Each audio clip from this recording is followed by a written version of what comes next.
Welcome to the Thames Valley Cancer Alliance Health and Wellbeing series. At the Cancer Alliance, we work with colleagues across the Thames Valley, covering Buckinghamshire, Berkshire, Oxfordshire and parts of Wiltshire. Our sessions are developed and delivered by health and wellbeing professionals from NHS trusts and wider providers across the Thames Valley region. Today I'm joined by Kerry Boocock, Physiotherapist from Buckinghamshire Healthcare Trust. Kerry's going to talk about fatigue management, covering the reasons behind fatigue and some strategies and tactics that can help you work around this, including a technique called the 4 Ps and how you can use a fatigue diary.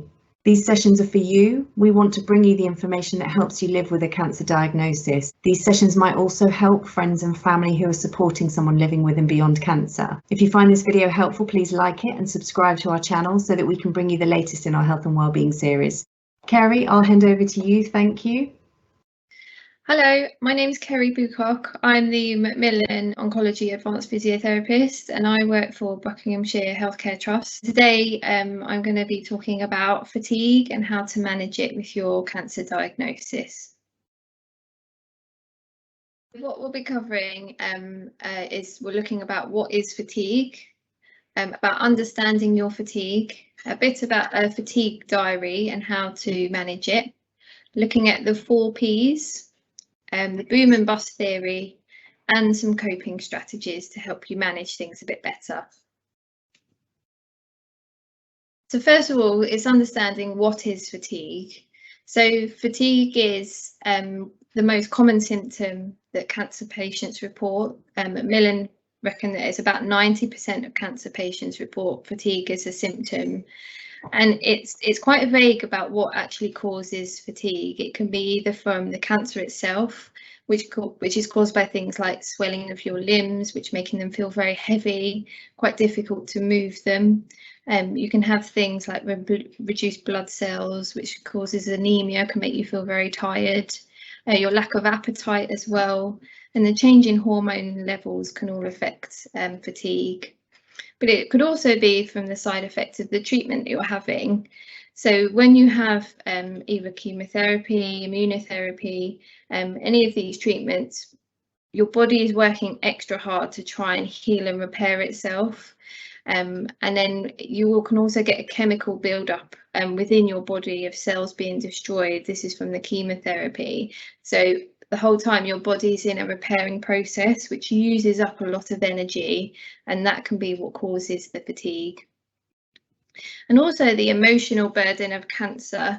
So if you've got a lot of worry or anxiety building up about it, about anticipating appointments, all of these things can build up and can actually make your fatigue worse and can put a real weight on your shoulders and can make you feel more tired and exhausted. And people describe fatigue, it's not just the feeling of having a long day at work at the end of the day, and people describe it as your tank feeling completely empty. There's absolutely nothing left in the batteries, and a feeling of complete exhaustion. And this can make really simple tasks quite difficult, difficult to focus on things. Some people find just reading or even doing crosswords really difficult. And so the simple tasks often can build up and feel quite frustrating for you. And it can make you feel quite overwhelmed and quite low in mood as well. And it is very, very disabling for people. And people don't realise that the impact that fatigue can have on your life, and the such a simple tasks that you used to be able to do are now quite challenging. And this can have a real knock-on effect to friends and family, because the understanding of fatigue is very difficult to portray to friends and family. So I would say that it's really important to have really open conversations with how you're feeling, what you're going through, and so that your family can be that support network for you to help you through this process. So this is a cycle. It's very easy when you're fatigued to have a cycle of inactivity. So when you're feeling fatigued, you tend to not do as much as you used to, either because you don't feel that you can, or physically you're actually not able to. So when you stop doing activity, your muscles become very deconditioned and waste away quite quickly. And in effect, this can make tasks more difficult. And then you get this sense of lack of motivation, that you can't be bothered, or it's just too much effort to try and do it. And that can actually make you feel more fatigued. And you can see how this just ends up into a vicious cycle. So the important thing is about understanding your fatigue, and it's about understanding what your triggers are. So when you think of your fatigue, it's thinking about, what do I find tiring? It's very individual to everybody, and everybody's life and social activities and family commitments are very different. So it is very individual to everyone. So when you are thinking about your fatigue, think about, what do I find tiring? How long does it take for me to recover? What helps me to recover? What time of day do I have the most energy? Do I sleep well? Do I eat and drink enough? What activities am I doing? And what's changed? So that could be in your health, what has changed in your social life, and what has changed in your work commitments. So just have a little think about those topics and those questions. And when you do that, you can then start to look at a fatigue diary. So a fatigue diary is usually across the whole week, and it's just about mapping out your activities that you're doing and then scoring them in terms of the effect that it has and how it makes you feel. So down the left-hand side, you've got Monday to Sunday, and then it's broken down into morning, afternoon and evening. And then you use the scoring system to score these questions. So 0 is none at all, and 10 is as bad as you can imagine. So the first question is, how bad has your fatigue been today? Second is, how much distress has this fatigue caused you? How much disruption has the fatigue had on your daily activities?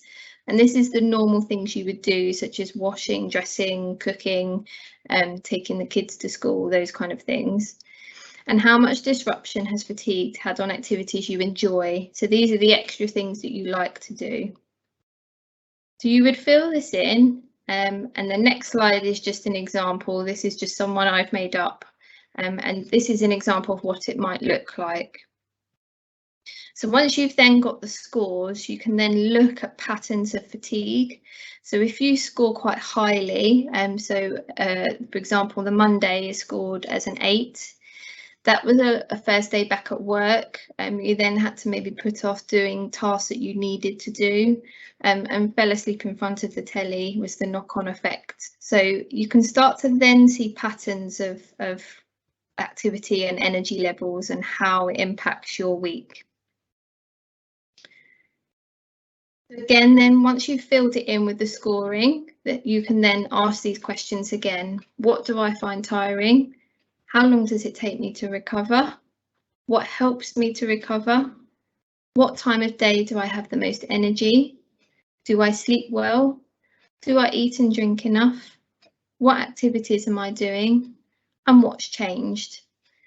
So once you've completed your fatigue diary, you go through those questions, it will give you an idea of what your triggers are, what makes things worse or better, and some ideas of the sort of things that make you regain that energy again. So then you can start to think about strategies such as the 4 Ps to help you understand and conserve your energy. So the 4 Ps, the first one is the problem. So this is about looking at your diary. So are you doing things such as repeating a lot of the same tasks, or are you maybe trying to do tasks when you have low energy? Planning, this is about organising your day or week. So spread your high energy tasks across the week. So for example, if going out and doing a food shop, that is a high energy task. Maybe rather than doing one big food shop once a week, you could maybe spread it into 3 smaller shops across the week. Thinking about rest days before or after a busy day as well. Often patients say to me that when they go for appointments, it's a long day for them, the journey, the waiting in the waiting room, and then listening to the consultant oncologist, that's a busy day for them. So then I always say, try and do a rest day with nothing in your diary afterwards, just so that they can then try and recuperate that energy. And it's important to rest even when you don't feel tired. So making sure that you're having regular breaks and try and give yourself that respite. Prioritising, so it's thinking about what is the most important. So thinking what needs to be done and what you would like to do. They're quite different things, and we're quite bad at thinking that the housework all needs to be done when actually the housework will still be there. It's the important things like giving yourself a good nutritious meal. If you need to go and pick up your prescription, it's prioritising things that you need to do that are important. And it's thinking, could somebody else help you to do it? Is there someone that could maybe just do part of it for you? Just so that it tries to offload some of those tasks that are not necessarily important for you at that time. And the last one is pacing. So this is about spreading your energy levels across the day or week, breaking tasks into smaller chunks, and thinking about positioning as well, because that can also impact your energy levels. For example, sitting down to do tasks such as ironing or preparing some vegetables when you're cooking. Maybe making less trips up and down the stairs. So sometimes people put baskets on the bottom of the stairs to put things in that they need to take up, and then they can take them up all in one go rather than doing lots of trips up and down the stairs. We talked about the food shops and maybe doing a few smaller shops across the week rather than one big shop. And slowing down, just giving yourself plenty of time to get ready, not rushing, because when we rush, we're using a lot more energy to get there and get sorted, and the mental worry of that can build up anxiety as well. So make sure you give yourself plenty of time to do things. And thinking about things, the practical things that may help. So you might be entitled to a blue badge so that you can park a bit closer to the shops. And just maybe getting someone to drop you off so that you haven't got too far to walk. Just these little things, little strategies that can help. So the next is the boom and bust theory. So this is a theory that when we have periods of high energy, we tend to capitalise on this and do lots of activity. And what happens is that when we do lots of activity, this can then wipe you out for the next several days sometimes, and it can take a long time to recover as well. So what you'll do is you'll think, great, I wake up today, I've got loads of energy, today is a good day, so I'm going to do this and this. Comes to the end of the day and then you're absolutely wiped out for possibly 2 or 3 days afterwards. And this can actually then flare up other symptoms such as pain as well. So don't wait until you're tired to rest. It's important that you still just do your normal activity and try not overcompensate on these days of higher energy. And this is just a nice example of this, and it's about incorporating regular breaks throughout your day. So these are some of the practical day-to-day things you might be doing. So the first thing, you might get up, get washed and dressed in the morning. Have a little rest, even just sitting on the bed for 10 minutes, listening to a bit of the radio. Then you can go downstairs and start doing some of your other tasks. Again, you might want to sit down to do this, just again to save a bit more energy. Have a break. Then you might do some chores around the house, sit down, have a rest. So all the time you're just giving yourself these little snippets, these little breaks of time just to try and recuperate that energy. So just some little tips and tricks for you is thinking about your whole routine. So one of the main ones is sleep. So it's making sure that you've got a really good sleep routine and trying to minimise your screen time before bed. Some of the phones and tablets can emit these blue light, and there's a lot of evidence to show that that can keep your mind stimulated. So trying to minimise the screen time before bed, usually about an hour before bed, maybe listening to some music, listening to a podcast, reading a book. These can just be some nice quiet activities to wind down. And avoiding caffeine as well. We don't want to have any caffeine any time before bed, because that's just going to stimulate us even more. Nutrition, so avoiding really heavy, sluggish type foods or a really heavy meal before bed. You might want to put your bigger meal at lunchtime and then having a lighter tea in the evening, just so that you're not feeling really heavy. Monitor that caffeine and alcohol intake. Lots of fresh fruit and vegetables, and making sure you're drinking enough fluids as well. And with the portion size, so sometimes little and often is better than having 3 large meals. You might feel that just grazing through the day suits you if you've got a smaller appetite, and large meals just makes you feel more tired. Exercise, so this is a big one for me. So any movement is better than none at all. There's a lot of evidence to show that exercise improves your energy levels. When we exercise, we release something called endorphins, which is our happy hormones, and that it does help improve with your energy levels, gives you a more restful sleep, and it's preparing your body to feel better to cope with the tasks that you need to do. And I think when you're thinking about exercise, is trying to exercise when your energy levels are at their best. For some people it's the morning, some people it's the afternoon. So just small little snippets. It doesn't have to be hours. It can just be 10-20 minutes of a brisk walk, a gentle exercise class, whatever you're into. Just doing any movement is better than none at all. Relaxation is important as well. So maybe in your rest periods, you might want to try some mindfulness techniques.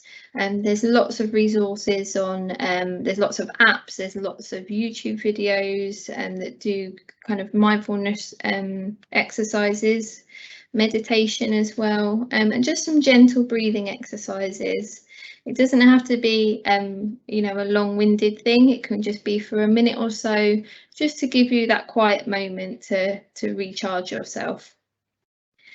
And one of the most important things, I think, is talking to your friends and family, and talking to them about your fatigue, how it makes you feel, and the impact it's having on your life. And because they can help you, and they can help just offload some of those tasks that you don't necessarily need to do. They can take some of those tasks and help just manage your condition a little bit better. And about seeking support as well. So there's a lot of information out there, and Macmillan have a fatigue management booklet, and you can get this on the website. And in here there's a diary that you can complete your fatigue diary, and it gives you lots of hints and tips on how to manage things a little bit better. So thank you for having me. I hope that's been useful and given you some little hints and tips on how to manage your fatigue a bit better. Do have a look at the other resources available. I'd really recommend the Macmillan Fatigue booklet or the diary. I hope that gives you some food for thought on how to manage things a little bit better. Thank you very much, Kerry. We'll include links to the fatigue diary that you mentioned, and also the Macmillan Fatigue Management booklet. If you haven't seen the other talks in the physiotherapy series, please do have a look. We'll include the links in the description for this video. These include getting started with activity, progressing your activity levels, and activity while on treatment. Thank you for watching. Please leave any questions or feedback in the comments. We'd love to hear your thoughts on the subjects you'd like us to bring you. Please also let us know if you'd be interested in attending live streamed events and workshops. To find out more about the Thames Valley Cancer Alliance, please visit our website. Details are in the description for this video. You can join our mailing list and also find information on how you can get involved with the work that we do. Thank you again, and we look forward to bringing you more of the information you want to see.